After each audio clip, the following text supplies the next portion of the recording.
The Zero, the Betty, the Ohka suicide rocket. Each name echoes with tales of engineering brilliance, imperial ambition, and ultimate sacrifice. Today, we uncover the complete fleet of the Empire of Japan, every aircraft that took to the skies in World War II. We begin with fighters. Mitsubishi A6M. This was the Imperial Japanese Navy's primary carrier fighter when the war began. Fast, nimble, and battle-hardened over China, it was the precursor to a legend. The Allies called it Claude. Mitsubishi A6M Zero, the icon itself. This fighter rewrote the rules of naval aviation with its unbelievable range and lethal agility. It was the terror of the Pacific in 1942. Mitsubishi A6M3, a crucial modification. With clipped wings and a more powerful engine, this Model 32 Zero tackled the high-speed compressibility issues of its predecessors. Nakajima A6M2N, roof, a Zero on a float. Ingeniously adapted with a large central pontoon, this seaplane variant provided vital air defense over countless remote islands.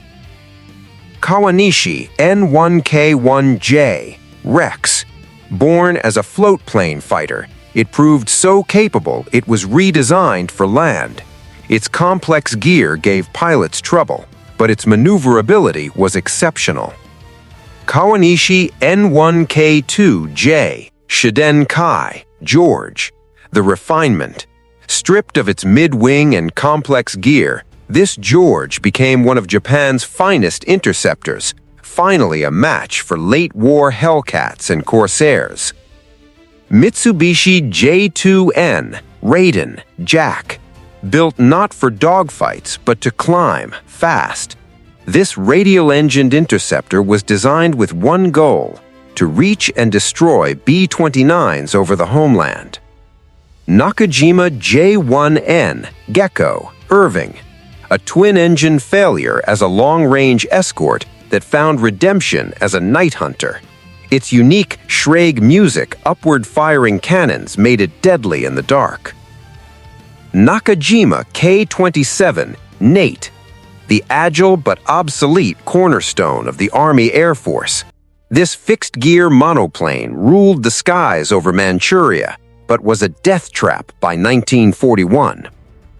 Nakajima K-43, Hayabusa, Oscar. The Army's answer to the Zero. Its butterfly combat flaps gave it supernatural turn rates, a gift that came with the fatal curse of no armor or self-sealing tanks. Nakajima K-44, Shoki, Tojo. A philosophical shift, speed and climb over maneuverability. This dedicated interceptor was built to catch and kill bombers, a role it played desperately over Japan. Nakajima K-44-2, the improved Tojo. With better armor and more engine power, this version bore the brutal responsibility of defending the home islands against the B-29 fire raids. Kawasaki K-45, Toryu, Nick. A heavy twin-engine fighter. Versatile and rugged, it served as a night fighter, ground attacker, and even a ship killer with a massive 37mm cannon. Kawasaki K-45 Kai, the late war modification. With improved engines and heavier armament, including upward-firing guns, it became a dedicated bomber-destroyer. Kawasaki K-61 Hin, Tony. The Outsider.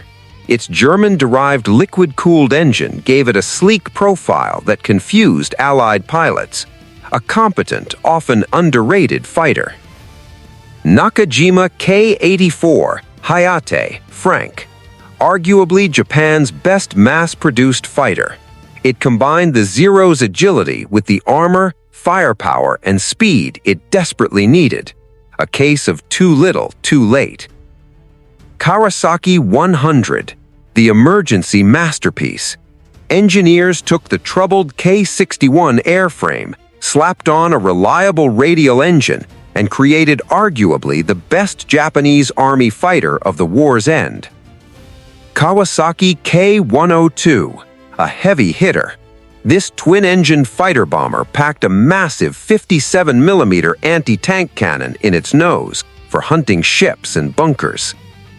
Kawasaki K-96, a prototype giant. This heavily armed twin-engined fighter was meant to be a long-range bomber destroyer. Only 3 were ever built. Kawasaki K-10, Perry, the last biplane. Highly maneuverable and beloved by its pilots, it was a stark symbol of how quickly technology had left Japan's early war arsenal behind. Now we move to the bombers, the strike force of the empire. Aichi D-3A, Val, the dive bomber that struck the first blow at Pearl Harbor. Despite its antiquated landing gear, its accuracy was unmatched, sinking more Allied tonnage than any other Axis dive bomber. Yokosuka D-4Y, Suisei, Judy, the sleek successor. Fast and modern, this liquid-cooled dive bomber was so quick it often evaded interception, becoming a persistent threat. Nakajima B-5N, Kate, the torpedo bomber of infamy. It delivered the decisive blows at Pearl Harbor and against the HMS Prince of Wales, the most effective torpedo bomber of the early war. Nakajima B-6N, Tenzan, Jill, the Kate's replacement. Faster and more robust, its service was hamstrung by the loss of the carriers and pilots it was meant to fly from. Aichi B-7A, Ryusei, Grace, a masterpiece that arrived at the ruin.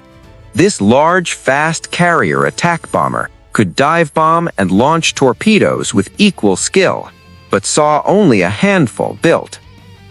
Mitsubishi G3M, Rico, Nell, the long-range raider of the late 1930s.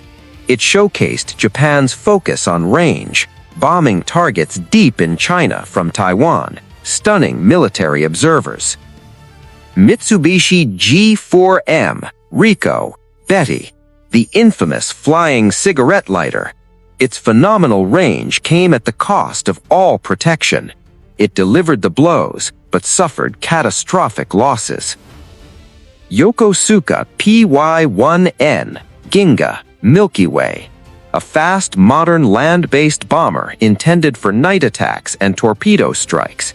Its complex engines made it a maintenance nightmare. Yokosuka B-4Y, the stopgap. This biplane torpedo bomber equipped carrier decks while the monoplane Kate was perfected, seeing combat in the opening war over China.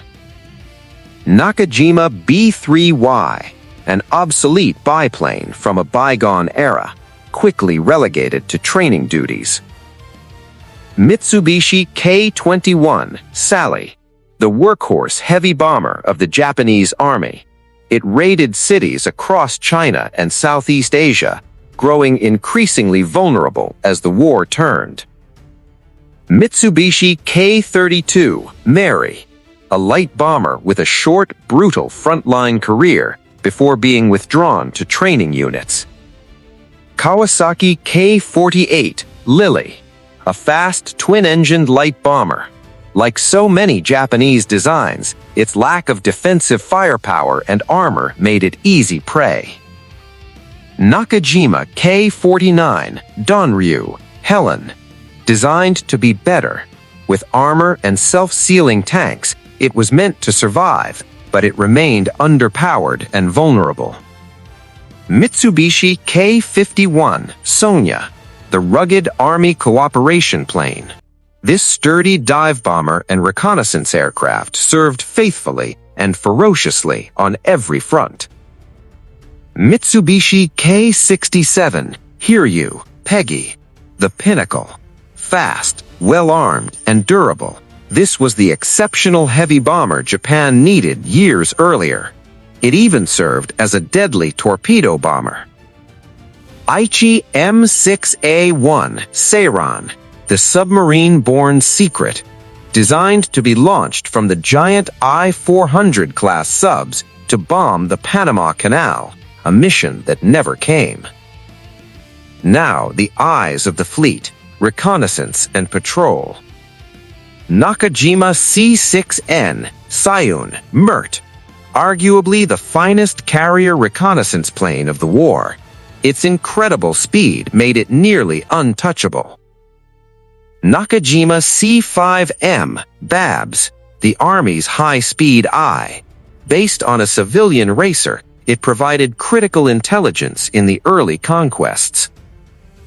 Aichi F1M Pete, the ubiquitous float-by plane.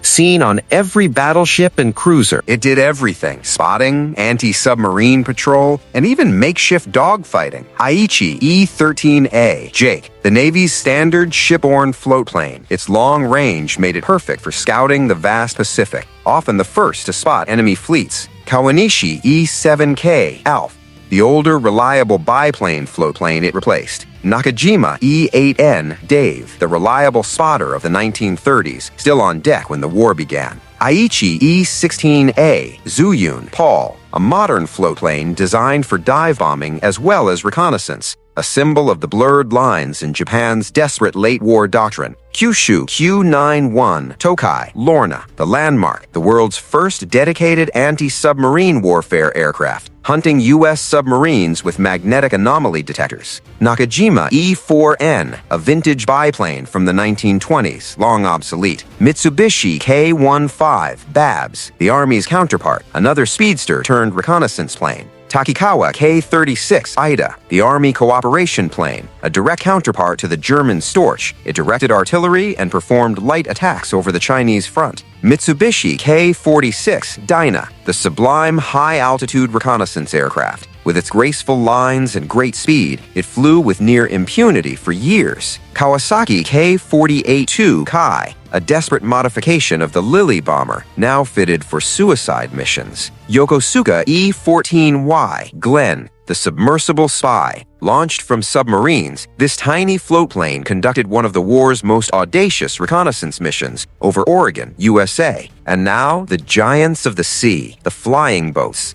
Kawanishi H-6K Mavis, the pre-war flying boat queen. Immense range made it perfect for long oceanic patrols, though it grew terribly vulnerable. Kawanishi H-8K Emily, arguably the best flying boat of the war. Heavily armed, robust, and with phenomenal range, it was a respected and formidable opponent. The unsung heroes, transports, and gliders. Showa/Nakajima L-2D Tabby, the license-built DC-3, the backbone of Japanese military transport. Nakajima K-34 Thora, the pre-war airliner turned army transport. Mitsubishi K-57 Topsy, the transport version of the Sally bomber. Takikawa K-54 Hickory, the ubiquitous twin-engine trainer and light transport. Takikawa K-54C, a modified version for reconnaissance and light attack. Kawasaki K-56 Thalia, a license-built Lockheed transport, another vital cargo hauler. Kokusai K-59 Theresa, a light transport mostly used by civilian airlines. Kokusai K-8, a simple transport glider, seeing very limited use. The makers of pilots, trainers. Yokosuka K-5Y Willow, the primary trainer of the Japanese Navy. This forgiving biplane taught tens of thousands to fly, including the last desperate classes. Kyushu K-11W Shiragiku, a bomber crew trainer that was thrown into the fray as a kamikaze aircraft. Yokosuka K-5Y2, the Willow on floats. Takikawa K-9 Spruce, the Army's intermediate trainer. Takikawa K-55 Ida, the advanced trainer version of the Army cooperation plane. And finally, the weapons of last resort, the special attack aircraft. Yokosuka My-7 Ohka Baka, the rocket-propelled human bomb, the very symbol of Japan's desperate, tragic endgame. Its purpose was singular, a one-way trip into an Allied ship. This was the complete aerial arsenal of Imperial Japan, a story that begins with a revolutionary Zero and ends with a sacrificial Ohka. a journey from shocking supremacy to devastating defeat, written across the skies of the Pacific.